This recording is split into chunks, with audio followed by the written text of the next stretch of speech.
नमस्कार दोस्तों।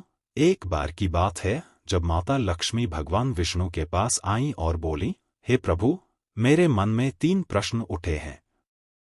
यदि आप इन प्रश्नों का उत्तर देकर मुझे संतुष्ट करेंगे तो मेरे मन को बहुत शांति मिलेगी। भगवान विष्णु मुस्कुराते हुए बोले, हे देवी, आप बिना संकोच अपने प्रश्न मुझसे पूछ सकती हैं।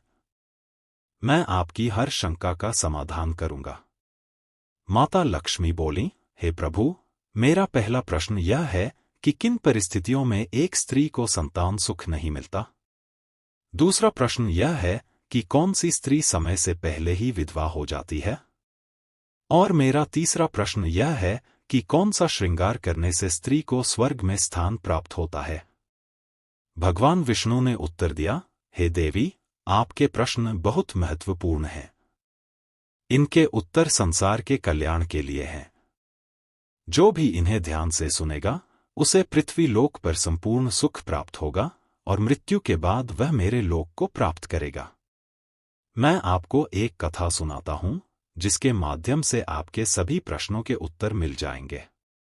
भगवान विष्णु ने कथा आरंभ की। एक समय की बात है, देश के मध्य में एक छोटा सा नगर था जहां एक सेठ अपने परिवार के साथ रहता था। सेठ के 2 पुत्र थे और दोनों का विवाह हो चुका था। सेठ के घर में किसी चीज की कमी नहीं थी, परंतु उसकी पत्नी का स्वभाव अत्यंत कठोर था। सेठ की पत्नी बड़ी बहू को बहुत प्यार करती थी क्योंकि उसने एक बेटे को जन्म दिया था, लेकिन छोटी बहू, जिसका नाम रुक्मिणी था, उसे वह हमेशा ताने सुनाती और डांटती रहती थी क्योंकि उसके कोई संतान नहीं थी।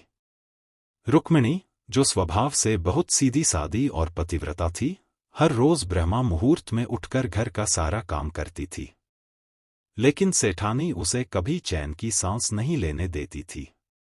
एक दिन जब रुक्मिणी भोजन बना रही थी, तभी दरवाजे पर एक सन्यासी आकर भोजन की याचना करने लगा। रुक्मिणी ने सोचा कि उसे सन्यासी को भोजन कराना चाहिए, लेकिन उसे डर था कि यदि सासू मां ने देख लिया तो उसे बहुत डांट पड़ेगी। परंतु उसने अतिथि धर्म का पालन करते हुए सन्यासी को घर के अंदर बुलाया और भोजन कराने लगी। जब उसकी सास ने यह देखा तो वह गुस्से में आग बबूला हो गई। उन्होंने सन्यासी को भला बुरा कहकर घर से बाहर निकाल दिया और रुक्मिणी को भी धक्के मारकर घर से बाहर कर दिया। रुक्मिणी घर के दरवाजे पर खड़ी सासू मां को आवाज लगाती रही, लेकिन उसकी सास ने दरवाजा नहीं खोला। अब भगवान विष्णु आगे माता लक्ष्मी से कहते हैं, रुक्मिणी दरवाजे के बाहर खड़ी सोचती है कि अब उसे उसके मायके जाना चाहिए। वह अपने मायके के लिए निकल पड़ती है। रास्ते में एक घना जंगल आता है जिसे पार करने में उसे बहुत कठिनाई का सामना करना पड़ता है। वह भूखी प्यासी होकर जंगल के अंदर चली जाती है। तभी अचानक बादल गरजने लगते हैं और बारिश होने लगती है। बारिश से बचने के लिए रुक्मिणी एक पेड़ के नीचे जाकर खड़ी हो जाती है। जब वह देखती है कि पेड़ के नीचे एक कुटिया बनी हुई है तो वह तुरंत वहां जाकर छिप जाती है। कुटिया के अंदर पहुंचते ही रुक्मिणी देखती है कि वहां एक साधु महात्मा बैठे हुए हैं। साधु ने रुक्मिणी से कहा, पुत्री, तुम इस घने जंगल में अकेली क्या कर रही हो? रोना बंद करो। मैं तुम्हारे बारे में सब कुछ जानता हूं। तुम्हारे ससुराल वाले दुष्ट स्वभाव के हैं और वे तुम्हें केवल इसीलिए कष्ट दे रहे हैं क्योंकि तुम्हें संतान की प्राप्ति नहीं हुई है। साधु ने रुक्मिणी को एक पर्ची दी और कहा, इस पर जो उपाय लिखे हैं उन्हें पूरे मन से करो, तुम्हें अवश्य ही एक गुणवान पुत्र की प्राप्ति होगी। इतना कहकर साधु जी वहां से चले गए। भगवान विष्णु माता लक्ष्मी से कहते हैं, रुक्मिणी जब उस पर्ची को पढ़ती है तो उसमें लिखा होता है कि यदि कोई स्त्री पुत्र प्राप्ति की कामना करती है तो उसे कुछ विशेष उपाय करने चाहिए। रात्रि में पत्नी को अपने पति की बाईं तरफ सोना चाहिए। ऐसा करने पर जब वह बाईं तरफ करवट लेगी तो उसकी नाक का दाहिना स्वर सक्रिय हो जाएगा और दाहिनी करवट लेने पर बायां स्वर सक्रिय होगा। पुत्र प्राप्ति की इच्छा होने पर मिलन से पहले यह सुनिश्चित करना चाहिए कि पुरुष का दायां स्वर और स्त्री का बायां स्वर चल रहा हो। इस समय गर्भाधान करने से निश्चित ही पुत्र की प्राप्ति होती है। इसके विपरीत नाक के स्वर विपरीत होने पर पुत्री की प्राप्ति होती है।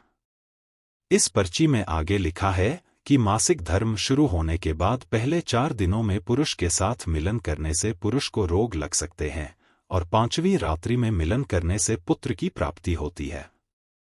6ठी रात्रि में मिलन करने से पुत्र रत्न की प्राप्ति होती है और 7वीं रात्रि में मिलन करने से पुत्री की प्राप्ति होती है। 8वीं रात्रि में मिलन करने से सुंदर पुत्र की प्राप्ति होती है और 9वीं रात्रि में मिलन करने से सुंदर कन्या की प्राप्ति होती है। 10वीं रात्रि में मिलन करने से विद्वान और अति श्रेष्ठ पुत्र की प्राप्ति होती है। 11वीं रात्रि में मिलन करने से सुंदर आचरण वाली कन्या की प्राप्ति होती है। 12वीं रात्रि में मिलन करने से गुणवान पुत्र की प्राप्ति होती है। 13वीं रात्रि में मिलन करने से लक्ष्मी स्वरूप पुत्री की प्राप्ति होती है और 14वीं रात्रि में मिलन करने से गुणवान, बुद्धिमान और बलवान पुत्र होता है। रुक्मिणी ने यह फैसला किया कि वह मासिक धर्म की 14वीं रात को अपने पति के साथ मिलन करेगी ताकि उसे गुणवान पुत्र की प्राप्ति हो। इसके लिए वह जंगल में रहने का फैसला कर लेती है। कुछ समय बाद उसका पति उसे ढूंढते हुए वहां पहुंच जाता है और उसे घर चलने के लिए कहता है, परंतु रुक्मिणी अपने निर्णय पर अडिग रहती है। उसके पति भी जंगल में रहने लगते हैं। रुक्मिणी और उसके पति ने मिलकर एक कुटिया बना ली जिसमें वे दोनों रहने लगते हैं। रुक्मिणी ने पर्ची में बताए गए उपाय का पालन किया और कुछ समय बाद वह गर्भवती हो जाती है। एक दिन जब रुक्मिणी का पति जंगल में लकड़ी काटने गया, तब अचानक तेज तूफान आया और उनकी झोपड़ी तूफान में उड़ गई। रुक्मिणी दौड़ते हुए एक पेड़ की खोखली में छिप जाती है जहां उसने पहले साधु बाबा को देखा था। वहां पर वह अपने पति की प्रतीक्षा कर रही थी। तभी अचानक 2 राक्षसनियां वहां पहुंच जाती हैं। वे उसी पेड़ पर बैठकर बातें करने लगती हैं। रुक्मिणी उनकी बातें सुन रही थी, लेकिन राक्षसनियों को यह नहीं पता था कि पेड़ के अंदर कोई छिपा हुआ है। राक्षसनियां पेड़ को अपने साथ उड़ाकर एक ऐसे स्थान पर ले जाती हैं जहां बहुत सारा सोना पड़ा हुआ था। वे गुफा में चली जाती हैं और रुक्मिणी बाहर आकर थोड़ा सा सोना अपनी झोली में भरकर वापस पेड़ के अंदर छिप जाती है। राक्षसनियां गुफा से बाहर आकर पेड़ को उड़ाकर उसी स्थान पर ले जाती हैं जहां से वे उसे लेकर आई थी।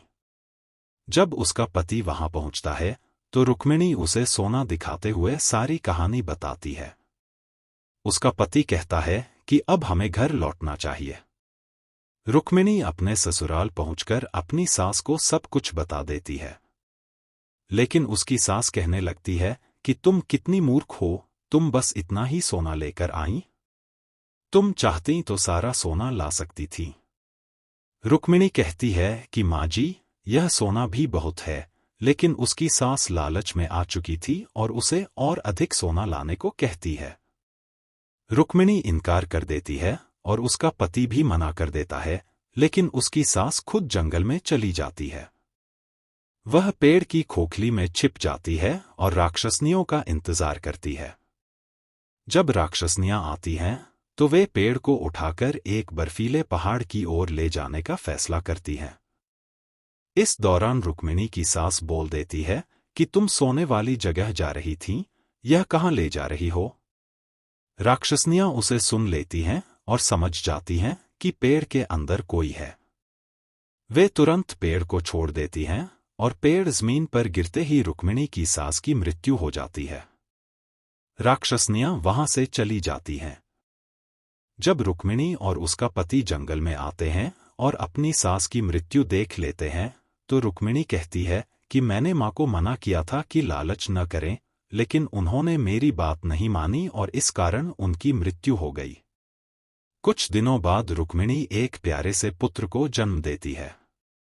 इस प्रकार भगवान विष्णु ने माता लक्ष्मी को यह कथा सुनाई, जिससे उनके सभी प्रश्नों का समाधान हुआ। उन्होंने बताया कि पुत्र प्राप्ति के लिए कौन कौन से उपाय करने चाहिए और यह भी बताया कि जो स्त्री अत्यधिक लालची होती है उसे जल्दी विधवा होने का खतरा रहता है। इसके अलावा भगवान ने बताया कि चरित्र का गहना पहनने वाली स्त्री को मृत्यु के बाद भी स्वर्ग की प्राप्ति होती है।